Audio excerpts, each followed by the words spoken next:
It's a joy and an honor for me to be here with you. ความรู้สึกดีความยินดีอย่างยิ่งที่ได้มาอยู่กับทุกท่านในเช้าวันนี้นะครับ Because I've had the privilege of being here before. เพราะว่าจริงๆผมก็ได้มีโอกาสที่จะได้มาที่นี่เมื่อก่อน And now that I'm back, แล้วก็ผมได้กลับไป I believe I can see that Christ is working in your community. แล้วก็ผมได้เห็นว่าพระเยซูนั้นได้ทำงานในกลุ่มชุมชนของเราที่นี่ And that is very exciting. และนั้นเป็นอะไรที่แบบรู้สึกว่าตื่นเต้นมากนะครับ I was asked to share testimony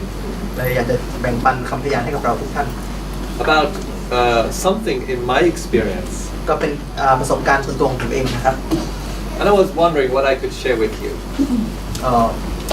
รู้สึกยินดีที่จะได้แบ่งปันให้ทุกท่าน And only 10 minutes. ก็10 นาทีโดยประมาณ Because I'm used to sharing in 1 hour. เพราะว่าเวลาผมแบ่งปันนี้บางทีก็แบ่งมาเป็นชั่วโมงเลยนะครับ I want to share with you 2 things that have really been blessing my heart. ก็จะมี2 อย่างที่ผมอยากจะแชร์แล้วก็มันเป็นอะไรที่ทำให้จิตใจผมได้ปิติยินดีมาก And these 2 things are a response to, I think, 3 problems that many of us are familiar with. ก็2 อย่างที่ผมเรื่องที่ผมพูดเนี่ยมันจะสะท้อนให้เห็นถึง3 ปัญหาที่เราน่าจะคุ้นเคยกันดี I'm going to try to adapt this for Thai culture, but please forgive me because it may not work. ผมพยายามที่จะปรับตัวกับสภาพให้เข้ากับวัฒนธรรมไทยแต่บางครั้งมันอาจจะแบบไม่ค่อยดีเท่าไหร่นะครับก็ขออภัยด้วย The first problem that we all struggle with ก็มีอย่างแรกนะครับที่เรานั้นจะประสบปัญหาก็คือ is the problem of the work of evil spirits. ก็คือการที่เราจะต่อสู้กับจิตชั่วร้ายจิตวิญญาณชั่วร้าย I have traveled everywhere in the world. ผมนั้นได้ไปทั่วทุกที่บนโลกนี้ Well, let me say many places in the world. ก็แบบว่าไปหลายๆที่แล้วกันนะครับ And I have seen that people have fear of what evil spirits can do. ผมจะมองเห็นว่าในหลายๆที่ทั่วโลกเนี่ยนะครับหลายคนจะกลัวจิตวิญญาณร้ายหรือวิญญาณชั่วร้ายทั้งหลาย And from my what I know about Thailand, I believe it's true here too. แล้วก็ผมเชื่อว่าในประเทศไทยก็เชื่อในเรื่องของทูตผีวิญญาณเหมือนกันนะฮะ If you've ever met someone who is possessed by evil spirits, บางคนอาจจะเคยเห็นคนที่ถูกผีเข้า it's a frightening experience. มันเป็นอะไรที่น่ากลัวนะครับ The second problem that we all struggle with และปัญหาที่2ที่เรามักจะมีปัญหาอยู่ในชีวิตประจำวันของเราก็คือ in Buddhism we call it karma. ในศาสนาพุทธเรามักจะเรียกว่ากรรม But the principle is that the things we've done in the past นั่นก็คือว่าเป็นสิ่งที่เราได้ทำในอดีต will somehow affect us in the future. แล้วมันก็จะไม่รู้ยังไงแหละมันก็จะมีผลกับเราในอนาคต That we have a problem with the bad things we've done in the past. นั่นคือมันเป็นปัญหาที่เราเคยทำไม่ว่าจะเป็นสิ่งที่ไม่ดีอะไรก็ไม่รู้ที่ทำในอดีต And how to remedy this situation. แล้วเราจะแก้ปัญหาพวกนี้ได้ยังไง That's a problem we all struggle with. และนั่นเป็นสิ่งที่เรานั้นมีปัญหาแล้วก็ติดอยู่กับสิ่งนี้ And there's a third problem. และปัญหาที่The question of how to have a peaceful heart. 3ก็คือว่าคำถามนี้เราจะมีสันติสุขในใจของเราได้อย่างไร Many of us like to hear about stories of miracles. เราหลายๆคนชอบที่จะได้ยินเรื่องราวของการอัศจรรย์ But the greatest challenge, แต่ว่ามันมีสิ่งที่เป็นสิ่งที่ท้าทายอย่างหนึ่งก็คือ I believe, ผมเชื่อ that many of us face, including myself, ผมเชื่อในeveryone face everyone has this struggle or this problem, ทุกคนนั้นมีปัญหาในชีวิต including me, และตัวผมก็เหมือนกัน is how to have a peaceful heart แล้วจะมีชีวิตที่มีสันติสุขได้ยังไง in our home, ในบ้านของเรา with our wife and our children, มีภรรยาแล้วก็เด็ก with our parents. ๆแล้วก็อาจจะไม่มีพ่อแม่ I don't know about you, ก็ผมก็ไม่รู้เหมือนกันว่าบ้านของท่านเป็นยังไง but in many homes, แต่ในหลายๆครอบครัว there's not peace but conflict. มันไม่มีสันติสุขเลยมันยังมีปัญหาต่างหาก We have anger เรามีความโกรธ and jealousy แล้วก็มีความอิจฉาริษยาขี้หึง and unfaithfulness แล้วก็มีความไม่ซื่อตรงต่อกัน and pain. แล้วก็มีความเจ็บปวดเกิดขึ้นในครอบครัว It's true for you, maybe I know it's true for me. แล้วก็ผมก็เชื่อว่ามันอาจจะเป็นจริงในชีวิตครอบครัวใครบางคนครอบครัวผมก็เป็นจริงเหมือนกัน So testimony I want to share today แล้วก็เรื่องที่ผมอยากจะเป็นพยานก็คือ is that God has given us a solution to all three of these. พระเจ้านั้นสามารถมีหนทางที่จะแก้ไขปัญหาทั้ง3อย่างนี้ First of all, I want to tell you อย่างแรกนะครับผมอยากจะบอกท่าน that I know from personal experience that Jesus จากประสบการณ์ของผมเนี่ยพระเยซูนั้น is more powerful than demons. มีอำนาจเหนือกว่าซาตาน When many years ago, หลายปีที่ผ่านมานะครับ I was asked to come to the home of a young boy. ผมได้ถูกเชิญไปบ้านของเด็กผู้ชายเล็กๆคนหนึ่ง His mother was really upset. แล้วก็คุณแม่นั้นได้รู้สึกแย่มากผิดหวังมาก She said that she thought he was possessed by a demon. แล้วก็คุณแม่บอกว่าเนี่ยไม่รู้สึกว่าลูกชายของฉันจะถูกผีสิง And I was very afraid แล้วตอนนั้นผมก็กลัวเหมือนกัน that I would come to this place and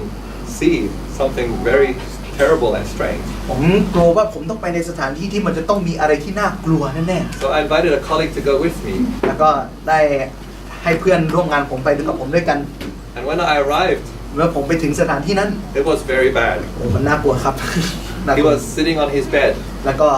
ผู้ชายคนนั้นได้นั่งอยู่บนเตียง He had just finished smoking a cigarette. และตอนนั้นกำลังเพิ่งสูบบุหรี่เสร็จหมาดๆเลย So the room was full of smoke. ตอนนั้นห้องนี้เต็มไปด้วยควันบุหรี่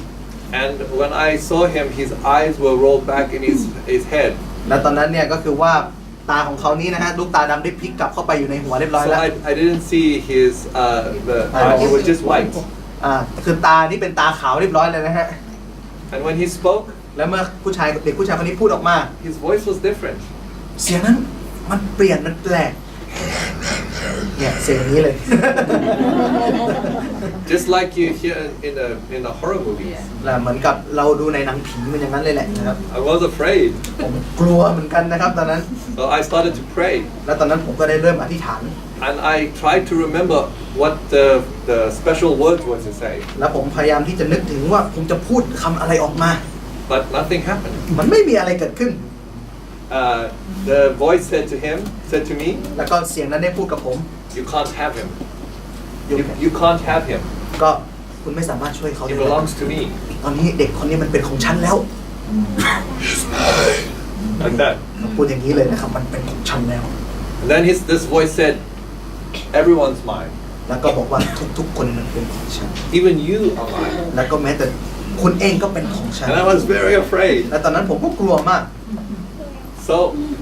I felt really helpless. ตอนนั้นผมรู้สึกว่าผมไม่มีใครที่สามารถที่ช่วยผมแล้วมันช่วยอะไรไม่ได้แล้ว I felt I had no power. ผมรู้สึกว่าผมไม่มีพลังอะไรเลย And I felt like a child. ตอนนั้นผมรู้สึกว่าผมเป็นแค่เด็กน้อยคนหนึ่ง And I cried to God. และผมก็ได้ร้องเรียกหาพระเจ้า And this was after maybe half an hour of praying and trying to, but nothing was happening. แล้วผมรู้สึกว่าผมใช้เวลาประมาณครึ่งชั่วโมงได้แล้วก็มันไม่มีอะไรที่จะเกิดขึ้นเลย And I said, God, there's nothing we can do. แล้วผมบอกพระเจ้าว่าพระเจ้ามันไม่มีอะไรที่ผมสามารถทำได้เลย We don't have any power to help this boy. ตัวผมไม่มีพลังอำนาจหรืออะไรที่จะช่วยเด็กคนนี้ได้เลย Can you please send Jesus to help him? พระเจ้าขอส่งพระเยซูมาช่วยเด็กผู้ชายคนนี้ด้วย And it really came from the very bottom of my heart